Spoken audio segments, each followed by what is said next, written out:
नमस्ते बच्चों। इसके पहले हमने दो पार्ट देखे जिसमें एक निबंध है मित्रता और दूसरी एक कहानी जो मुंशी प्रेमचंद द्वारा रचित थी उसकी रात, जिसमें किसी व्यथा उसका संघर्ष देखा। तो रामचंद्र निबंध अभाव मित्रता, जिसमें मित्र कैसा होना चाहिए इसके संदर्भ में प्रकाश डाला गया। उसमें देखा गया कि किस प्रकार के मित्र की परिभाषा उस निबंधकार द्वारा दी गई है और उसमें मित्र किस प्रकार के होने चाहिए या कैसे मित्र बनाने चाहिए, इस प्रकार का जो उन्होंने संदेश दिया उस पर चर्चा की। आज जिस पाठ के बारे में चर्चा करने वाले हैं, आज जो पाठ है वह है बढ़ते शोर का गहराता संकट। शोर, कई प्रकार के शोर है और उन अलग अलग प्रकार के शोर के माध्यम से हमें किस प्रकार समस्याओं का सामना करना पड़ता है तथा प्रदूषण, ये जो शोर है, जिस प्रकार के प्रदूषण होते हैं, अलग अलग प्रकार की समस्या है। एक उसकी जो आयाम है शोर प्रदूषण, मतलब कहने का तात्पर्य कि शायद बहुत कम लोग जानते हैं कि शोर प्रदूषण जहरीले रसायन से अधिक खतरनाक है। मतलब शोर, शोर मतलब आवाज, आवाज मतलब इस जो प्रदूषण है ये जहरीले रसायन से जो प्रदूषण होता है उससे भी भयानक प्रदूषण है। इस पाठ के लेखक राजेंद्र कुमार राय, रविंद्र कुमार वर्मा, इन्होंने जो है हमारे सन्मुख रखा है कि शोर से जो आज इस सृष्टि पर, इस समाज में जो बढ़ता प्रभाव है और जिसके कारण से जो अलग अलग प्रकार की बीमारियों का सामना करना पड़ रहा है, तो ये अन्य जो संकट है, समस्याएं हैं, जैसे कि जब स्थल या जल या ध्वनि, मतलब कहने का तात्पर्य अलग अलग प्रकार की जो समस्या है उनसे भी खतरनाक आवाज की, मतलब शोर की समस्या है जो हमें मशीन युग से भी अधिकतर मशीन से हमें एक तोहफे में कह सकते हैं हम कि एक हमें जैसे भेंट होती है वैसे भेंट मिल रही है। काफी कष्टदायक और हानिकारक है, जो कष्टदायक भी है और हानिकारक भी है। आज के वर्तमान औद्योगिक सभ्यता के फैलाव के साथ शोर की मात्रा दिनों दिन बढ़ती जा रही है, इसलिए यह चिंता का विषय बन गया है। मतलब कहने का तात्पर्य यह है कि जिस प्रकार अन्य समस्याएं तो यहाँ उपस्थित है ही, मौजूद है ही, पर उसमें शोर की जो समस्या है वो उससे भी भयानक है और जिससे लड़ने के लिए हमें और अधिक सतर्क रहने की आवश्यकता है, इससे बाहर निकलने के लिए। वर्तमान समय में औद्योगिक सभ्यता के फैलाव के कारण ये दिनों दिन और अधिक मात्रा में बढ़ती जा रही है, इसलिए ये आज गहन चिंता का विषय बन चुका है। इसे ऐसे ही नजरअंदाज करके हम आगे नहीं बढ़ सकते। इस पर, इससे हमें उबरने के लिए कुछ ना कुछ उपाय करने ही है। आखिर ये शोर है क्या, जो हम बार बार कहते हैं कि शोर एक गहराता संकट है, या फिर इस सृष्टि पर या इस समाज पर ये जो बढ़ता हुआ संकट है, इससे तात्पर्य क्या है? तो दैनिक जीवन में, रोजमर्रा के जीवन में जो हम अपरिहार्य आवाजों से अधिक ऊंची आवाजें शोर कहलाती है। मतलब जितनी आवाज के डेसिबल, जितनी आवश्यकता है उतने आवश्यकता से हमें फर्क नहीं पड़ता, किंतु उससे अधिक जो आवाज निकलती है, जो ऊंची ऊंची आवाज है, जैसे कई कई कार्यक्रम होते हैं जिसमें बैंड बाजे बजते हैं या जोर शोर से बजाए जाते हैं कि वो आसपास रहने वाले लोगों को उसकी तकलीफें होती है। कई माताएं होती है, कई ऐसे बूढ़ा वर्ग होता है, कई ऐसे बीमारियों से, कैंसर जैसी बीमारियों से ग्रस्त होते हैं, कई लोगों को कर्ण मतलब कानों की बीमारियां होती है, कई प्रकार के हृदय की बीमारियां होती है। तो ऐसे लोगों को इससे अधिक खतरनाक है, बुरा प्रभाव पड़ता है ऐसे लोगों पर, है ना। मतलब अभी हाल ही में जन्म हुआ बच्चा या फिर जो गर्भवती माता है, मतलब कई प्रकार के लोगों पर इसका प्रभाव होता है। हम कह सकते हैं कि अनावश्यक, जिसकी कोई आवश्यकता नहीं फिर भी, असुविधाजनक जहां सुविधा नहीं फिर भी, और निरर्थक जिसकी कोई सार्थकता नहीं, ऐसी आवाज ही शोर प्रदूषण है। अर्थात लेखक क्या कह रहे हैं कि जो अनावश्यक है, जिसकी कोई आवश्यकता नहीं, और जो असुविधाजनक है, जिसकी कोई सुविधा मतलब सुविधाजनक नहीं है, और तीसरा निरर्थक, जिसकी कोई सार्थकता नहीं है, जिसकी कोई आवश्यकता नहीं है, फिर भी जो आवाज आती है वो शोर प्रदूषण है। लेकिन डिस्को म्यूजिक के शोर में नाचते हुए व्यक्तियों को ये शोर नहीं लगेगा, क्योंकि वो तो उस धुन में नाच रहे हैं, वो तो और आवाज बढ़ाने की मतलब मांग करते हैं। लेकिन जो पास से गुजरते हैं या जो आसपास रहते हैं उन लोगों को सही मायने में उसकी तकलीफ है, वो लोग समझते हैं इसका दर्द क्या है। इसलिए इस पाठ के माध्यम से लेखक यही बताना चाहते हैं कि ऐसी आवाजों से जो तकलीफ होती है वो अन्य जहरीले रसायनों से भी भयावह होती है। जबकि दूसरों के लिए आवाज प्रदूषण का काम करती है। जो लोग इसके साथ होते हैं, मतलब जो डिस्को में नाच रहे हैं, गा रहे हैं, झूम रहे हैं, उन लोगों को छोड़कर इसके अलावा जो लोग हैं, उन लोगों के लिए ये तकलीफदेह काम है। इससे पहले कि ध्वनि को अवांछित कहा जाए, उसका एक मापदंड होना चाहिए। मतलब कहाँ, हम किस क्षेत्र में कितने लोगों के सन्मुख बोल रहे हैं, या कहाँ पर हो ये कार्यक्रम आयोजित किया जा रहा है, या कहाँ पर शोर हो रहा है, इसकी भी एक प्रकार से मापदंड होना चाहिए। शोर देने के लिए मापदंड, मतलब जैसे ध्वनि से बातचीत में विघ्न, चीड़, श्रवण शक्ति का ह्रास होना और कार्य क्षमता में भी कमी आती है। कहने का तात्पर्य क्या है कि शोर प्रदूषण से कई सारी समस्याओं से हमें जूझना पड़ता है, गुजरना पड़ता है। इसीलिए इसके भी मापदंड होना आवश्यक है कि कितनी आवाज कब। जैसे कई चुनाव में हम देखते हैं कि नेता के भाषण हम देखते हैं कि जहां उन्हें तय किया जाता है कि इतने डेसिबल आवाज में बात करना है, पर जब वो आवेश में आ जाते हैं तो हम देखते हैं कि ये डेसिबल पीछे रह जाता है और उनकी आवाज इतनी बढ़ जाती है कि कभी कभी कानों के लिए दुखदा मतलब कष्टदायक बन जाती है। तो बातचीत में विघ्न, चिन्ह, चीड़, श्रवण शक्ति का ह्रास और कार्यक्षमता में कमी, अधिकतर शोर को हम उनके मानव पर प्रभाव के ही परिप्रेक्ष्य में देखते हैं। अधिकतर शोर को हम मानव के मतलब प्रभाव पर देखते हैं, कि जिसमें हम देखते हैं कि कई प्रकार के, जिस प्रकार मशीन से प्रभाव होता है, उसी प्रकार इस शोर से भी प्रभाव होता है। और यह प्रभाव कई सुखकारक नहीं होता है, हानिकारक ही रहता है। उदाहरण स्वरूप हम देखें कि सघन ध्वनि तरंगों से वायुयान में थकावट आना, फटीग हो सकती है। वायुयान को दिशा निर्देश देने वाले इलेक्ट्रॉनिक उपकरण में गड़बड़ी भी उत्पन्न हो सकती है। इतना भयानक है। अगर इसके बारे में हम गहन चिंतन करें तो निश्चित हमारे ये ध्यान में आ जाता है कि इसकी तीव्रता कितनी भयावह है। अगर इसे समय रहते इस पर अगर हमने पाबंदी नहीं लाई, या फिर इस पर अगर हमने रोक नहीं लगाई, तो आने वाले समय में निश्चित ही है भया और अधिक भयावह हो सकता है। किसी भी व्यक्ति पर शोर का प्रभाव इस बात पर निर्भर करता है कि ध्वनि का स्रोत क्या है।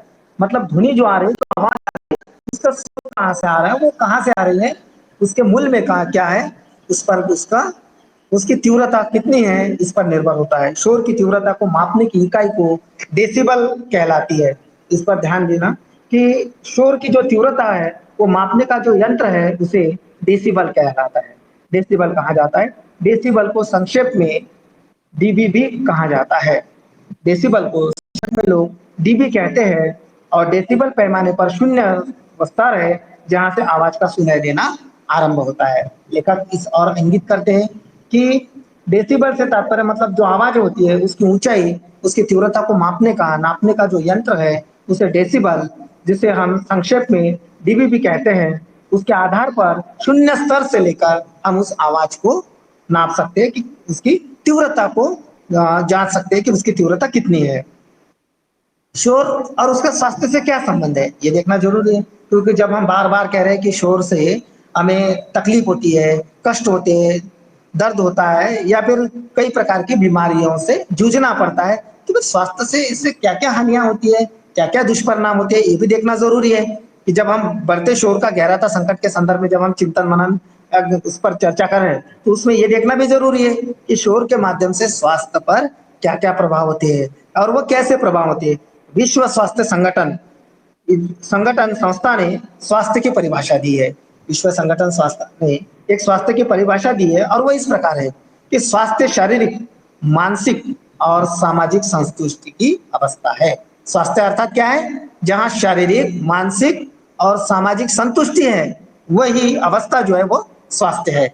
मतलब यदि इनमें से कोई एक में भी गड़बड़ हो, तो मान लीजिए स्वास्थ्य ठीक नहीं है। कभी कभी हम कहते हैं ना कि मेरी मानसिक स्थिति ठीक नहीं है, मतलब उसका स्वास्थ्य कैसे अच्छा हो सकता है। कभी कभी किसी व्याधि से त्रस्त हो सकता है शारीरिक, तब भी उसकी, और कभी कभी सामाजिक भी। मतलब कहने का तात्पर्य है कि जब ये तीनों स्थितियां स्पष्ट और संतुष्ट अवस्था में हो, तो स्वास्थ्य कहलाता है। मतलब स्वास्थ्य शारीरिक, मानसिक और सामाजिक संतुष्टि की अवस्था है। ये केवल दुर्बलता और बीमारियों से मुक्त होना नहीं है, जो हम एक प्रकार समझते हैं कि केवल दुर्बलता या फिर बीमारियों से मुक्त होना मतलब हम बीमारी नहीं है तो पूरी तरह से स्वस्थ है, ऐसा नहीं। कहने का तात्पर्य कि केवल इससे मुक्त होना मतलब स्वास्थ्य नहीं है। शोर इस संतुष्टि को प्रभावित करता है, क्योंकि शोर सबसे पहले इस पर ही प्रहार करता है तथा स्वास्थ्य को कुप्रभावित करता है। मतलब प्रभावित तो करता है, पर कैसे? बुरे तरीके से कुप्रभावित, मतलब किसी एक शरीर के किसी एक ऐसे, मतलब कह सकते कर्ण, मतलब कानों को लेकर, हृदय को लेकर, एक कहने का तात्पर्य किसी एक पर अपना प्रहार करता है और जिसके माध्यम से स्वस्थ व्यक्ति भी उसका स्वास्थ्य बिगड़ सकता है। साथ ही शोर आंतरिक कान को भी क्षति पहुंचा सकता है। मैंने कहा ना कि कर्ण को भी तकलीफ, मतलब वही कि आंतरिक कान को भी क्या कर सकता है, वो तकलीफ पहुंचा सकता है। इसलिए शोर को आसानी से नहीं लेना चाहिए। किस शोर को? जो मतलब बढ़ता हुआ शोर है, जो घातक है। प्लूचिक 1962 ने 18 व्यक्तियों पर 100 से 120 डेसिबल की आंतरिक ध्वनि के अल्पकालीन प्रभाव का अध्ययन करने के बाद प्लूचिक ने 1962 में 18 व्यक्तियों पर 100 से 120 डेसिबल की आंतरिक ध्वनि के अल्पकालीन प्रभाव का अध्ययन किया कि 100 और 120 के डेसिबल से लोगों पर क्या असर पड़ता है, क्या प्रभाव होता है। इतने डेसिबल में अगर आवाज हो तो उससे क्या प्रभाव पड़ता है, ये उसने कम से कम 18 व्यक्तियों पर उसने उस समय प्रयोग किया और उसके बाद निष्कर्ष निकाला कि उच्च तीव्रता की ध्वनि त्वचा के दो भिन्न बिंदुओं के बीच विद्युत विभव और प्रतिरोध उत्पन्न कर सकते। इतनी क्षमता इस बढ़ते हुए आवाज या शोर में होती है। कैलिफोर्निया विश्वविद्यालय अमेरिका ने के डॉक्टर नोबेल जोसेफ ने 2.25 लाख से भी अधिक नवजात शिशुओं पर परीक्षण करने के बाद पाया कि शांत स्थानों में रहने वाली महिलाओं की तुलना में शोरगुल से लगातार संपर्क में रहने वाली महिलाओं के नवजात शिशु में विकृतियां अधिक होती है। कम से कम 2.25 लाख से भी अधिक नवजात शिशु पर परीक्षण करने के बाद कैलिफोर्निया विश्वविद्यालय के डॉक्टर नोबेल जोन्स ने यह अनुमान निकाला, उस परीक्षण के बाद पाया कि शांत स्थानों में जो महिलाएं होती है और उनके जो बच्चे होते हैं, जो नवजात शिशु होते हैं, उनके तुलना में वो महिलाएं जो हमेशा शोरगुल में रहती है, उनके शिशुओं में विकृतियां अधिक पाई जाती है। ये उसने निष्कर्ष के बाद निकाला। सूडान जो अफ्रीका में है, देश की एक जनजाति मबान पर किए गए अध्ययनों से एक महत्वपूर्ण निष्कर्ष सामने आया कि अत्यंत शांत और कोलाहल विहीन वातावरण, जहां किसी प्रकार की अशांतता नहीं है, ऐसे वातावरण में न बंदूकें हैं, न ही अन्य किसी तरह का शोर है, वे जीवन बिताते हैं, वहां पर ध्वनि 35 डेसिबल के लगभग होती है। कहाँ 100, 120 और कहाँ 35। मतलब उन्होंने कहा सूडान जो अफ्रीका में है, उस देश की जो जनजाति है मबान, वहां पर उन्होंने अध्ययन करने के बाद यह निष्कर्ष निकाला कि वहां पर ना किसी प्रकार की कोई आवाज नहीं, ना बंदूकें, ना किसी अन्य प्रकार की, कि वे जो जीवन बिताते हैं जिस वातावरण में, वहां पर ध्वनि 35 डेसिबल के लगभग होती है। उन्हें कभी ना तो हृदय रोग होते हैं और ना ही रक्तचाप का कष्ट होता है। निष्कर्ष है कि ऐसे जगह पर रहने वाले लोगों को ना हृदय रोग होता है, ना ही रक्तचाप की कोई बीमारी होती है। वह काफी बड़ी उम्र के लोग भी सांप सुनते हैं, मतलब ज्यादा उम्र में भी लोग हो। यहाँ तो हमारी स्थिति आज ऐसी है कि छोटे बच्चों को भी कभी कभी सुनाई कम देता है, मतलब अब ऐसी स्थिति निर्माण हो रही है, उनकी तुलना में हमारी स्थिति बहुत भयावह है। लेकिन जब मबानों को शोर के क्षेत्रों में रहना पड़ता है तो वे इन्हीं रोगों का तेजी से शिकार हो जाते हैं।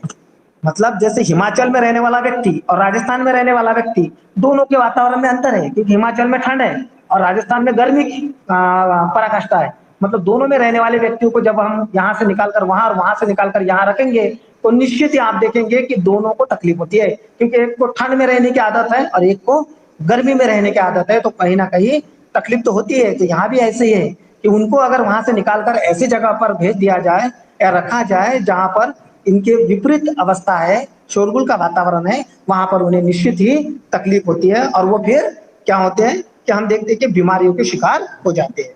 अब प्रकुचन रक्तचाप, सिस्टोलिक ब्लड प्रेशर और अनुशीतलन रक्तचाप, डायस्टोपिक ब्लड प्रेशर में 95 डेसिबल के शोर से सामान्य दूरी पर रहने पर भी क्रमशः शोर से सामान्य दूरी पर रहने पर भी 7 मिलीमीटर तथा 3 मिलीमीटर रक्तचाप की वृद्धि पाई गई है। मतलब 95 डेसिबल के वातावरण में भी, जहां तो हम 100 120 की बात कर रहे हैं और जहां 35 पर आए, इसके भी जब 95 डेसिबल के सामान्य शोर से दूरी पर रहने पर भी क्रमशः 7 मिलीमीटर तथा 3 मिलीमीटर रक्तचाप की वृद्धि पाई गई है।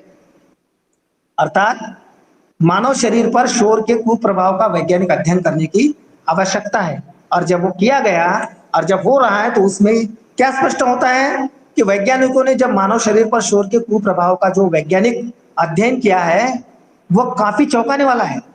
जो हमारे वैज्ञानिक है उन्होंने जो अध्ययन किया है कि भाई ये आवाज आवाज की जो बात करते हैं, जो बढ़ती हुई आवाज है, जो शोर है, जो हम हर जगह सुनते हैं, उस शोर का जो उन्होंने जो परिणाम निकाले, वो काफ़ी चौंकाने वाले हैं। मानव मस्तिष्क की 12 नसों में से एक नस सुनने की होती है। मतलब मस्तिष्क में जो 12 नसें होती है हमारे मस्तिष्क में, उसमें से एक नस जो होती है वो सुनने की होती है, जिससे हम श्रवण करते हैं, सुनते हैं। वह और उसे हम स्वर तंत्रिका कहते हैं। उस नस को क्या कहते हैं? आपको लघुत्तरी प्रश्न में आ सकता है कि मानव मस्तिष्क में कितने नसें होती है, या ये भी हो सकता है कि 12 नसों में से कितने नसें होती है जो सुनने के लिए होती है। और ये भी आ सकता है कि ऐसे नसों को, इस नस को क्या कहा जाता है? तो स्वर तंत्रिका कहते हैं। स्वर तंत्रिका के भी दो भाग होते हैं। एक तो 12 नसों में से एक छोटी एक नस होती है जो स्वर तंत्रिका होती है, और उसके भी दो भाग होते हैं, जिसमें कर्णावर्त तंत्रिका और प्रमाण तंत्रिका। उसके जो दो भाग होते हैं, जो दो हिस्से होते हैं, एक है कर्णावर्त और दूसरी तंत्रिका, और दूसरी है प्रमाण तंत्रिका। इनमें जो कर्णावर्त जो तंत्रिका है, वो ध्वनि तरंगों को कान से मस्तिष्क तक पहुंचाती है। कान से आपको पैरों में जब कांटा चुभता है कहीं भी, तो जो आवाज, जो उसका जो दर्द है, उसकी जो आहट है, वो जो मस्तिष्क तक पहुंचाने का काम जो करती है, या फिर कर्णावर्त तंत्रिका जो ध्वनि तरंगों को कान से मस्तिष्क तक पहुंचाती है। तेज शोर का परिणाम इस नस पर कभी कभी इतना घातक होता है कि श्रवण सामर्थ्य थोड़ी या बहुत या पूर्णतः भी समाप्त हो सकती है। इतनी शोर में कुप्रभावित ताकत होती है, क्षमता होती है कि इस नस को, जो आपका इतना बड़ा कार्य करती है, उस कार्य को ही विहीन कर सकती है, नष्ट कर सकती है। उस श्रवण, मतलब कभी कभी हम कहते हैं ना कि इस कान से मुझे सुनाई नहीं दे रहा है, कम सुनाई दे रहा है। तो कहने का तात्पर्य है कि कभी कभी ऐसा हो सकता है कि या तो थोड़ी, या तो पूर्णतः या फिर पूर्ण समाप्त ही कर सकती है। प्राय अधिक ध्वनि का अध्यस्त हो जाने पर धीमी आवाजों को सुनने की क्षमता कम हो जाती है। फिर लोग कहते हैं जोर से बोलो, मुझे धीरे से सुनाई नहीं देता। तात्पर्य क्या है कि उनके कानों को आदत हो गई है कि जब तक उस डेसिबल की अवस्था में उनको उन तक कोई शब्द ना आए, तो वो ग्रहण नहीं करते, श्रवण नहीं करते। इसलिए वो कहते हैं कि जोर से बोलो, मुझे सुनाई नहीं देता। ये क्या है? कभी कभी कुछ लोग टीवी शुरू कर देते हैं, टीवी की आवाज होती है, उस समय भी जोर, उस समय कुछ लोगों को अध्ययन करने की, बैठने की, खाने की कई प्रकार की आदतें होती है कि आवाज में रहने की, गाना सुनना जोर जोर से। कहने का तात्पर्य क्या, अलग अलग प्रकार के लोगों के श्रवण करने की आदत होती है। और इसमें इन्होंने कहा कि यदि हम ऐसी अवस्था में अगर रहते हैं या फिर अगर सुनते हैं, तो जिससे आगे जाकर ऐसी समस्याओं से भी जूझना पड़ता है। इसलिए हमें यह भी ध्यान देना है कि ऐसी समस्याओं से भी जूझना हमें पड़ सकता है। शोर प्रदूषण सिर्फ बहरेपन को ही न्योता नहीं देता। इससे तो ये दिखाई दे रहा है कि उससे बहरापन हो रहा है, पर इसका तात्पर्य ये भी नहीं कि केवल बहरापन ही होता है। उसमें अलग अलग प्रकार की, कभी कभी हम फिर बेचैन हो जाते हैं, चिड़चिड़ाहट निर्माण होती है।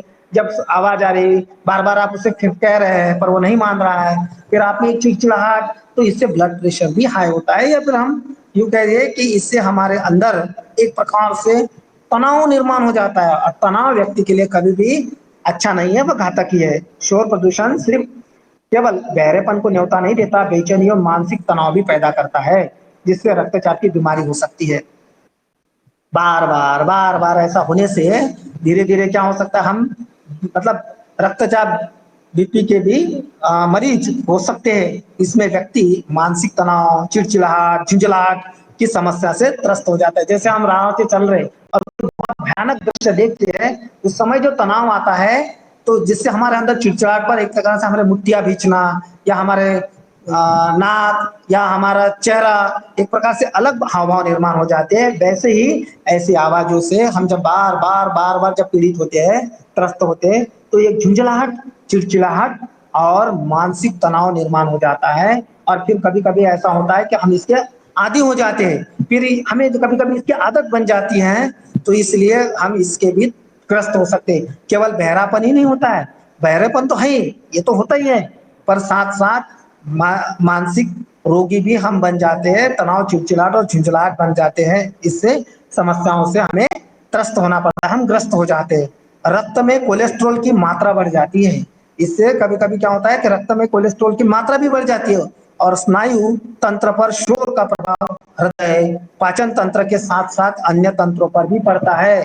केवल हमें कान तक ही सीमित नहीं है, तो शरीर के कई हिस्सों में इसका कुप्रभाव होता है, जिसमें कभी कभी हृदय पर भी इसका असर होता है। और दूसरा ये बताया कि पाचन जो तंत्र है उसमें भी बिगाड़ आ सकता है, इसका प्रभाव पड़ता है। साथ ही वाहिनियों के संकुचन से हृदय रोग तथा अन्य बीमारियां शरीर में डेरा डाल लेती है। बच्चों, इसे आसान या मतलब सहजता से लेने वाली बात नहीं है। आवाज एक सीमा तक कोई भी कार्यक्रम हो कहीं भी, जैसे टेप रिकॉर्ड बजते हैं या जोर जोर से हम देख लाउड स्पीकर बजते हैं, और या फिर कई कभी कभी डीजे बजता है, आनंद आता है पर कुछ क्षणों का होता है। पर हमारे आनंद के कारण कोई हो सकता है कि इससे कष्ट हो रहा है या उसे तकलीफ हो रही है। मैंने कहा ना कि कई किसी घर में हो सकता है कि कोई गर्भवती महिला हो, किसी घर में कोई हो सकता है कोई हृदय से पीड़ित कोई व्यक्ति हो, या कोई ऐसा व्यक्ति जिसे रक्तचाप की बीमारी हो, कोई कैंसर से पीड़ित हो सकता है, कोई बूढ़ा व्यक्ति हो सकता है। तो ऐसे लोगों को तकलीफ हो सकती है। अगर ये हम समझकर अगर आनंद ले तो वो आनंद बहुत मतलब महत्वपूर्ण होता है, मायने रखता है। लेकिन हम अपने आनंद के लिए अगर दुखों को दुखदाई दे कष्ट देंगे और दुख देंगे और फिर वो आनंद लेंगे तो वो असुरी आनंद होता है। वो आनंद कहने का तात्पर्य है कि उससे हम लोगों को निराश कर हताश कर उस आनंद को आनंद नहीं कह सकते। तात्पर्य है कि ऐसे जगह पर कई सारी बीमारियां भी डेरा डाल लेती है। इसके पश्चात अधिक शोर के कारण नेत्र गेलक पर भी केंद्रित नहीं हो पाता, और हमारी जो नेत्र है, हमारे जो आंखें है,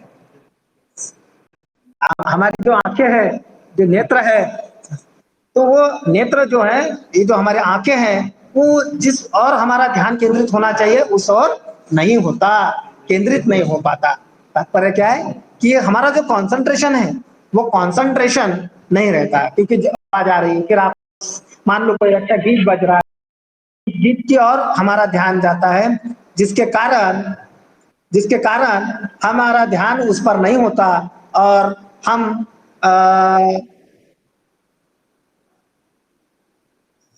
ये बेटा दूसरा है जिसमें बढ़ते शोर का गहराता संकट है। ये जो हम आज जो पढ़ रहे हैं इसका दूसरा चैप्टर है जिसमें बढ़ते शोर का गहराता संकट इसका शीर्षक है, और जिसे हम आज पढ़ रहे हैं। तो कहने का तात्पर्य क्या इसमें दिया गया है कि शोर से हमें क्या क्या समस्याओं से जूझना पड़ता है, शोर से हमें किन किन हालातों से गुजरना पड़ता है। इस पर हम देख रहे हैं कि अलग अलग जगह की स्थिति का भी हमने यहाँ पर दाखला दिया है, कि जिसमें हमने कहा कि एक सूडान देश है, सूडान है जो अफ्रीका में है, वहां की जनजाति पर भी निष्कर्ष किए गए हैं, प्रभाव मतलब प्रयोग किए गए हैं। वहां पर हमने देखा कि 35 डेसिबल वहां की आवाज की क्षमता है। वहां पर न लोगों को कभी रक्तचाप होता है, न कभी हृदय रोग होता है, न किसी प्रकार की कोई बीमारी का सामना करना पड़ता है, और वो काफी उम्र में भी उनको आसानी से सुनाई देता है। पर वही हम जब हमारे यहाँ की स्थिति देखते हैं तो फिर उसके तुलना में विपरीत ही दिखाई देती है।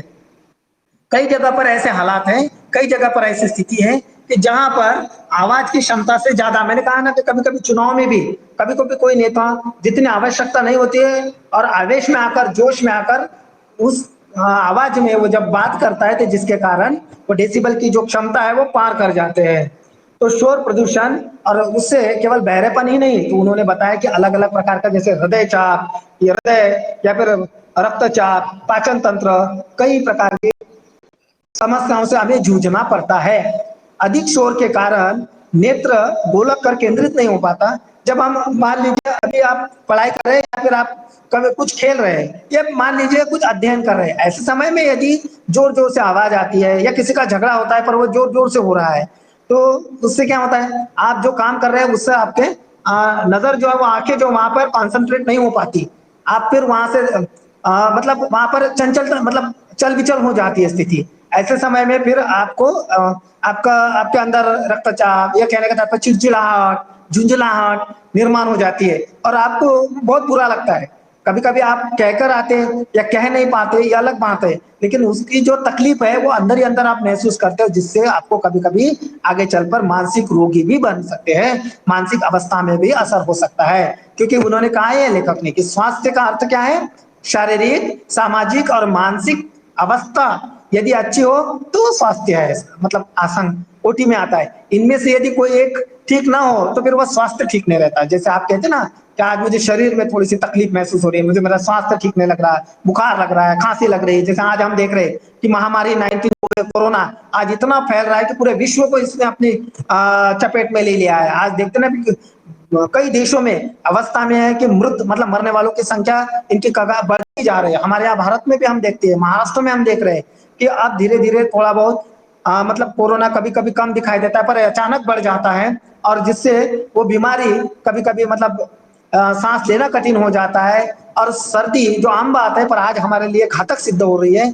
खाँसी या बुखार या फिर कहने का तात्पर्य क्या है कि इससे क्या हो रहा है, जैसे ही स्वास्थ्य बिगड़ जाता है, पहले हम इस ओर भागते थे कि कहीं कोरोना तो नहीं है। तात्पर्य यह है कि आज कोरोना ने हमारे अंदर एक भय निर्माण कर दिया है, जिसके कारण लोग इतने भयभीत हो गए हैं कि अगर खाँसी, सर्दी मतलब उस स्तर की ना होने के बावजूद भी वो कभी-कभी कोरोना समझकर उस इसमें चले जाते हैं गहराई में इसमें चले जाते हैं बीमारी के इसमें और फिर धीरे-धीरे क्या होता है कि उन्हें ऐसा लगता है कि मुझे कोरोना तो नहीं हुआ है। तो कहने का तात्पर्य क्या है कि हम इतने उससे त्रस्त हो रहे हैं। तो शोर भी ऐसी है कि जिसका अप्रत्यक्ष रूप से सामाजिक और आर्थिक प्रभाव पड़ता है। कभी-कभी कई-कई कोई कार्यक्रम होते हैं, बड़े-बड़े कार्यक्रमों का आयोजन होता है, बहुत सारे लोग वहाँ जमा होते हैं और फिर वहाँ ज़ोर-ज़ोर से डीजे बजाया जाता है, ज़ोर-ज़ोर से आवाज़ें होती हैं, पर वहाँ आस-पास रहने वाले जो लोग हैं या जिनको इन से कठिनाई महसूस होती है, तकलीफ होती है, वो लोग फिर इसमें क्या होते हैं चपेट में आ जाते हैं और फिर वो इससे भयभीत भी होते हैं और इससे फिर चिड़चिड़ाहट, झुंझुलाहट उनके अंदर निर्माण हो जाती है। उनकी जो मनोवृत्ति है, उस पर वो प्रभाव पड़ता है। एवं इसीलिए शोर के सहनीय स्तर के लिए आम मापदंडों को निर्धारित करना असंभव है कि इतने मापदंड में बात होनी चाहिए, ये बड़ा असंभव सी बात है। कुछ लोगों की अधिक सुनने की आदत होती है, कुछ लोगों को धीरे से सुनने में आनंद मतलब आदत होती है। वो कहते हैं कि धीरे बोलो मुझे सुनाई देता है और कुछ लोग कहते हैं कि जोर से बोलो मुझे सुनाई नहीं देता। मतलब दोनों प्रकार के ऐसे समय में अगर आपको बात करनी हो तो बड़ा कठिन होता है। धीरे बोलो तो उसे सुनाई नहीं देता, जोर से बोलो तो इसे तकलीफ है। मतलब कई प्रकार की समस्याओं से भी हमें जूझना पड़ता है। तो लेकिन शोर के कुछ विशेष प्रभाव के लिए मापदंड निर्धारित किए गए हैं कि कुछ ऐसे मापदंड हैं कि जिनके कारण हम इसकी तीव्रता या इसके प्रभाव को देखते हैं। अब वाक ध्वनि का प्राच्छादन। अब वाक ध्वनि शोर वाक ध्वनि या वंचित ध्वनि अश्रवणीय बना सकता है। मतलब आपकी जो ध्वनि है वांछित या जो वाक ध्वनि है जहाँ जो पहले हमने कहा है स्वर तंत्रिका वगैरह जो सुनने के जो जो हमारे कर्ण मतलब उससे ये क्या कर सकता है बाधित कर सकता है। यदि इसकी आवृत्ति श्रेणी वाक ध्वनि के बराबर है और वाक ध्वनि से सघन है, अधिकतर वाक ध्वनियों की कान के पास तीव्रता जो वाक ध्वनि हम लगाते हैं उसकी तीव्रता 65 डेसिबल होती है। कितनी 65 और हम कितनी आवाज 95 100 के ऊपर यदि सुने तो आप बताए देखिए कि इसका कैसे असर होगा और क्या होगा। घरों में उद्योगों और दफ्तरों में उत्पन्न शोर की आवृत्ति घटक अधिक तीव्र और वाग्ध्वनि की आवृत्ति श्रेणी के बराबर होते हैं। तो ठीक है, वाग्ध्वनि में विघ्न का स्तर शोर के विरुद्ध लोग इस बात की शिकायत करते हैं कि यह व्यक्ति से व्यक्ति की बातचीत और रेडियो और टेलीफोन पर बातचीत या टेलीविजन के आवाज में विघ्न डालता है। कुछ लोग शोर के विरुद्ध इस बात की शिकायत भी करते हैं। कैसे कि ये व्यक्ति से व्यक्ति की बातचीत की जो तीव्रता होती है, आवाज की जो क्षमता होती है, उससे और रेडियो एवं टेलीविजन पर बातचीत या टेलीविजन की आवाज में विघ्न डालता है। वाक ध्वनि में ध्वनि की मात्रा में निर्धारण के लिए ध्वनि दबाव का स्तर का औसत देते हैं। डेसिबल में यह औसत स्तर वाग्ध्वनि विघ्न स्तर कहलाता है। मतलब डेसिबल में यह औसत स्तर वाग्ध्वनि विघ्न स्तर कहलाता है। आपको प्रश्न पूछ सकते हैं अध लघुत्तरी में कि डेसिबल में औसत स्तर क्या कहलाता है, तो यह है वाग्ध्वनि विघ्न स्तर कहलाता है। आपके लिए ये जो पाठ है जो जहरीले बात जो आपका है कि शोर बढ़ते शोर में गहरा, इस पाठ की लघुत्तरी कई प्रकार के प्रश्न बन सकते हैं। कई प्रकार के प्रश्न इसमें हो सकते हैं और कभी-कभी श्रवण मैंने कहा ना कि शोर होने से या ज्यादा आवाज होने से कभी-कभी आपकी श्रवण शक्ति का जो सुनने की जो आपकी जो शक्ति है उसका ह्रास भी हो सकता है। उसका उसके लिए नुकसानदेह भी साबित हो सकती है। किसी भी तरह का तीव्र शोर मानव श्रवण प्रक्रिया को अस्थायी या स्थायी रूप में क्षति पहुंचा सकता है। मैंने पहले कहा कि जो स्वर तंत्रिका होती है उसमें जो कर्णावर्त तंत्रिका होती है कि जो आपके कानों तक मस्तिष्क पर आवाज ले जाती है, या तो उस स्थिति में हम ये कह सकते हैं कि किसी भी तरह का तीव्र शोर मानव श्रवण प्रक्रिया को अस्थायी या स्थायी रूप से क्षति पहुंचा सकता है, नुकसान पहुंचा सकता है।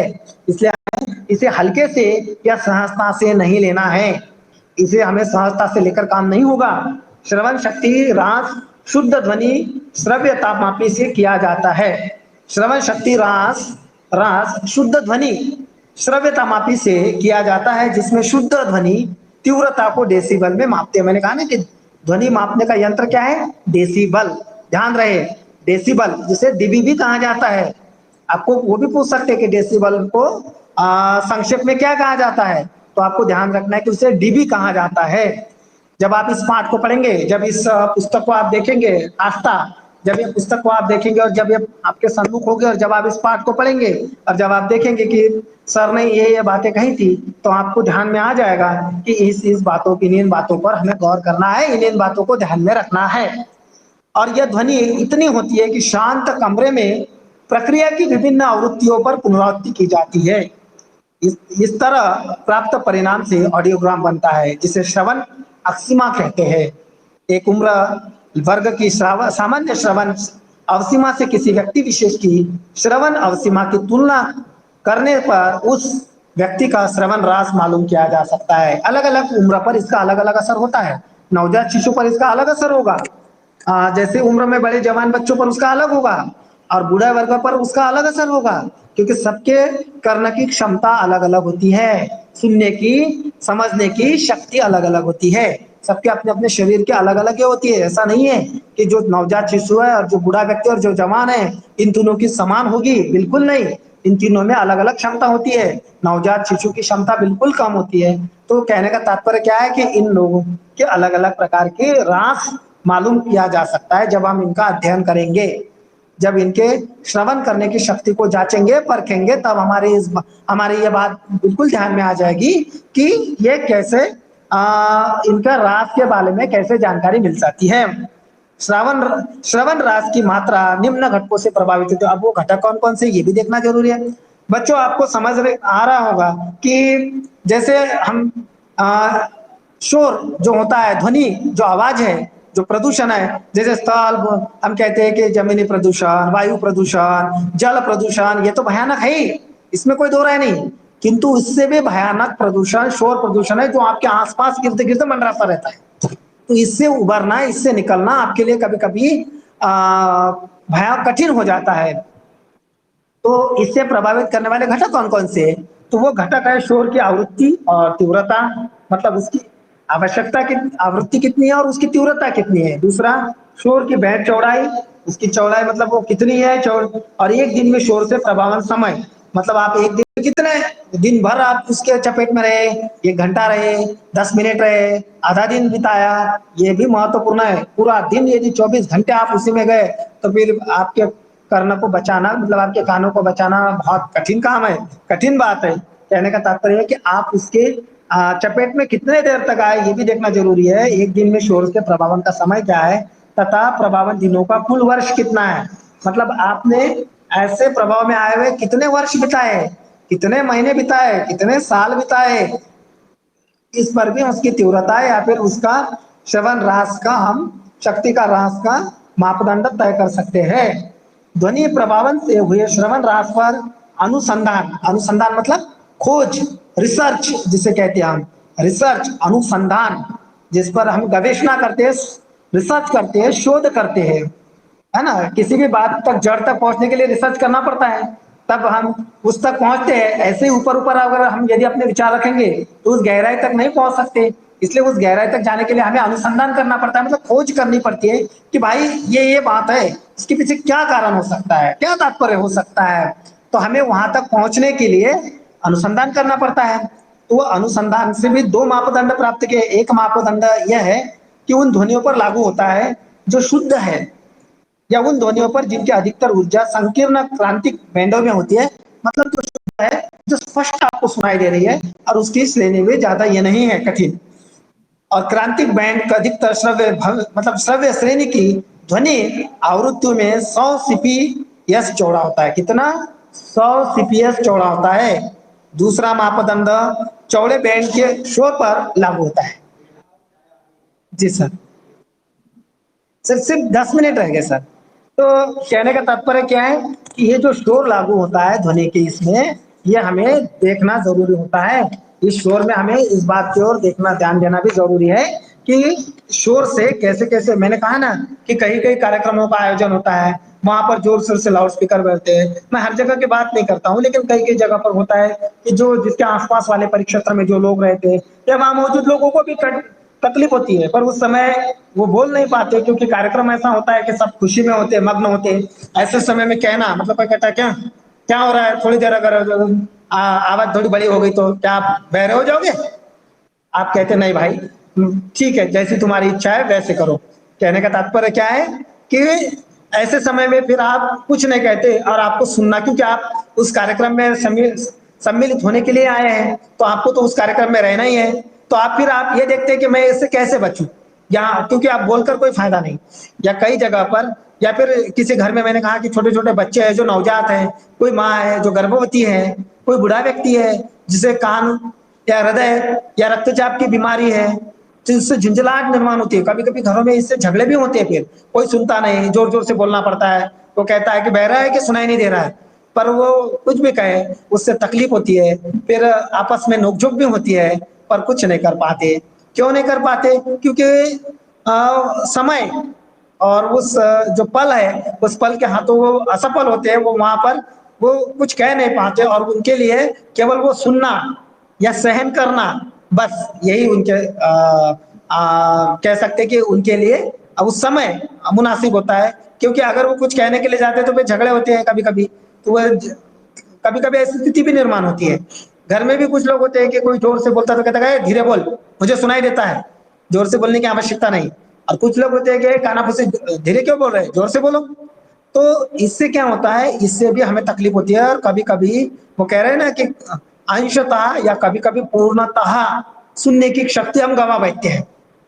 और कभी-कभी केवल बहरापन ही नहीं, केवल यहाँ तक हम सीमित नहीं रहते, तो कभी-कभी हृदय की भी बीमारी, क्योंकि क्या होता है झुँझलाहट, चिड़चिड़ाहट बढ़ जाने से व्यक्ति परेशान हो जाता है, हताश, निराश हो जाता है। और फिर ऐसे क्षणों में उसके फिर क्या होता है फिर हृदय में भी मतलब एक प्रकार से चिड़चिड़ाहट होने के कारण, झुँझलाहट होने के कारण, मानसिक अवस्था उसकी ठीक न होने के कारण, तो फिर वो परेशान हो जाता है और इसका असर हमें दिखाई देता है। रक्तचाप, कभी-कभी कहा कि रक्त में कोलेस्ट्रॉल भी बढ़ जाता है। मतलब इतने सारे दुष्परिणाम हमें दिखाई देते हैं, फिर भी हम उसकी ओर कितना ध्यान देते हैं, ये सही में अनुसंधान की बात है। इसमें तो हम ये कह सकते हैं कि इसमें अनुसंधान ही होना चाहिए कि कितने लोग इस पर ध्यान देते हैं और कितना इसे नज़रअंदाज कर देती है। जिसके कारण हम देखते हैं कि आजकल मशीनी जो है, मतलब मशीनी जो प्रभाव है, जैसे कंप्यूटर है या डीजे है या फिर लाउड स्पीकर है या फिर ज़ोर-ज़ोर से मोबाइल पर गाने बजाना, जहाँ और कभी-कभी हम राह से चल रहे हैं, जैसे मान लीजिए आप शहर में हैं, वहाँ पर आप ट्रैफिक में हैं और वहाँ सिग्नल है, पर वहाँ पर भी लोग हॉर्न बजाते हैं, जिसकी कोई आवश्यकता नहीं, अनावश्यकता में हॉर्न बजाते हैं। राह में चलते हुए भी उनको पता है कि रास्ता क्लियर है, फिर भी हॉर्न बजाते रहते हैं। या वो ये देख रहे हैं कि सामने वाला फँसा हुआ है, वो आपको राह नहीं दे सकता, पर फिर भी हॉर्न बजाते हैं। फिर भी ध्वनि प्रदूषण, वहाँ कभी-कभी हम चिढ़ जाते हैं। कुछ-कुछ होते हैं कि कुछ जैसे किसी को तकलीफ देना, ज़ोर-ज़ोर से आवाज़ लगातार हॉर्न बजाते रहना।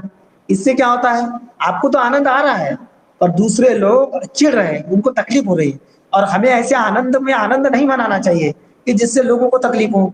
फिर वो कह रहा है कि ऐसे आनंद तो आप मना रहे हो, ऐसे आनंद की परिभाषा तो आपने यहाँ पर स्थापित की है, पर किंतु कहने का तात्पर्य ये है कि आपके श्रवण रस की भी एक क्षमता है, उसकी भी एक परिभाषा है और वो क्या है कि श्रवण अवसीमा में स्थायी परिवर्तन। मतलब डेसिबल के प्रभाव स्तर पर यह परिवर्तन नहीं होता, लेकिन 85 डेसिबल पर यह परिवर्तन महत्वपूर्ण हो जाता है। 90 डेसिबल की सीमा पार करने पर शोर कानों के लिए खतरनाक होता है और लोग तो कभी-कभी 100-110 तक आवाज़ बढ़ा देते हैं। मतलब वहाँ सूडान की बात करें तो 35 डेसिबल की बात हो रही है और हम तो 85 डेसिबल पर कह रहे हैं कि परिवर्तन महत्वपूर्ण हो जाता है। 85 और 90 डेसिबल की सीमा पार करने पर तो कानों के लिए बहुत खतरनाक है। मतलब डीजे बज रहा है जोर-जोर से, कभी-कभी हम अगर जिस गाड़ी में, कार में बैठे हो तो वो भी हिलने लगती है। कभी-कभी हम किसी कुर्सी पर बैठे हैं, जगह हमें ऐसा लगता है कि हिल तो नहीं रहा है कुछ, चक्कर आने लगते हैं। ऐसी स्थिति निर्माण हो जाती है, पर फिर भी आवाज़ कम नहीं होती। इसलिए कहने का तात्पर्य है कि ये आवाज़ से हमें बहुत अधिक क्या होता है तकलीफ होती है, दर्द होता है और हमारे लिए खतरनाक होता है। कानों के लिए ये बहुत खतरनाक है ये शोर, पर फिर भी लोग नहीं सुनते और ना ही लोग इस आवाज़ को कम करते हैं। मतलब लोगों के लिए जो आनंद के पल होते हैं, वो उन्हें ऐसा लगता है कि जीवन में अगर हम डीजे नहीं बजाएँगे, शोर नहीं ब करेंगे, तो शायद जो हमें आनंद मिला है, उसकी अनुभूति नहीं होगी। बराबर है? मतलब अहिंसा से कहने का हिंसा और अहिंसा में क्या है? अहिंसा से भी हम किसी को कभी-कभी जीत सकते हैं, पर कुछ लोग कहते हैं कि नहीं अगर थोड़ी-सी मारपीट ना हो, हिंसा ना हो तो फिर आनंद नहीं आता। कुछ लोगों को असुरी आनंद लेने की आदत होती है। तो कहने का तात्पर्य क्या है कि ऐसे लोगों की ओर हमें ध्यान न देते हुए हमें ये सोचना है, हमें ये देखना है कि हम ये जो डेसिबल की जो बढ़ती हुई ये जो क्षमता है, इसे कैसे रोका जाए और हमें कम से कम डेसिबल में कैसे आवाज़ को प्रसारित कर सके। टीवी की भी आवाज़ होती है, घर में कभी-कभी कोई पढ़ाई कर रहा है, कोई दूसरे कमरे में, तो हम आवाज़ बढ़ा देते हैं। थोड़ी आवाज़ में भी हमें सुनाई देता है लेकिन हम ज़ोर-ज़ोर से आवाज़ बढ़ा देते हैं। कहते हैं कि नहीं टीवी देख रहे हैं, आवाज़ नहीं कम करेंगे। तो कहने का तात्पर्य ऐसे भी विचारों वाले लोग होते हैं कि जो ज़ोर-ज़ोर से गाने बजाएँगे, वो ये नहीं देखेंगे कि इससे किसी को तकलीफ हो रही है, कोई इससे परेशान हो रहा है, तो इस परेशानी से हमें तो इस आनंद से कोई ये नहीं मिल रहा है। तो इसलिए हमें इस